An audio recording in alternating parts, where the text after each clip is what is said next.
I was having a conversation with a small group of mine recently and shared a concept with them, which they responded quite positively to, which was wonderfully gratifying and somewhat surprising. It was this concept of collective goals. Let me lay the table for you. I had this phenomenon, I still have this phenomenon in my business where I can rocket in record pace to a certain rank, diamond in the first instance, and then I kind of hang out there for 2 or 3 years, thinking I'm busy, thinking I'm being productive, but actually just doing a whole bunch of stuff. And then something happens that smacks me around a little bit, and I realize, no, I've just been busy, not productive. Ideally, busily productive, but I wasn't. And then about 6 months later, you jump to the next, once you make that realization and reset things, I was able to go from diamond to double diamond. Anyway, in this context, I was at double diamond, found myself 2.5 years of that rank, again realizing I've just been putzing around being busy, not busily productive, and certainly not productive. And so looking around for the reset I needed to move from where I was to where I wanted to be. But I had an aha moment, and that is that there were people in this leg that I needed to get to a certain level in order to make that triple diamond rank. And so I thought, well, why don't I visit with them and see what their goals are? Why don't I focus on them, their goals, where they want to get to, and help them get where they want to get to, with the obvious side effect of, fingers crossed, the aggregation of that's going to get me to where I want to get to as a side effect. So I visited with one, flew right across the Pacific to go visit with him after, of course, teeing it up and chatting with him a little bit. And he was, I think, around sort of senior director, sort of bouncing around that level, sometimes got sort of the next level up, but most times solid senior director. I needed him for my benefit to get to Sapphire such that I could get to the triple diamond rank.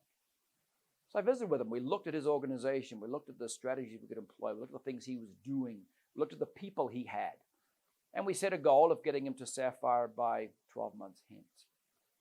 Long story short, he got to Ruby in about 7 months rather than Sapphire in 12 months. Here's what happened. My orientation on him, my working with and for him and his goals, yes, benefited me, and there was no secret about that. But I found my focus, my energy, my angst was more for him than it was for me.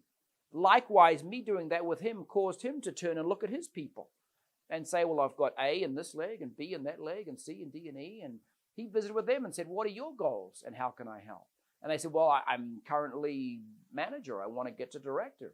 And so they made a plan in that regard. And that whole thing cascaded down the situation. So picture this for a moment.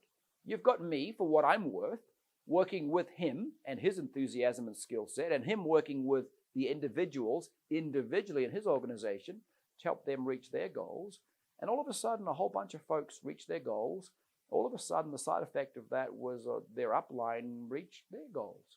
Even though, speaking personally, I'd actually not forgot, but I'd assumed a significantly lower priority in my life because I was consumed with helping him and his people get to their goals.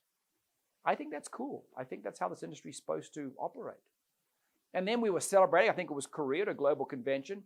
I was more happy for him, by then he'd made diamond, than I was for myself making triple diamond.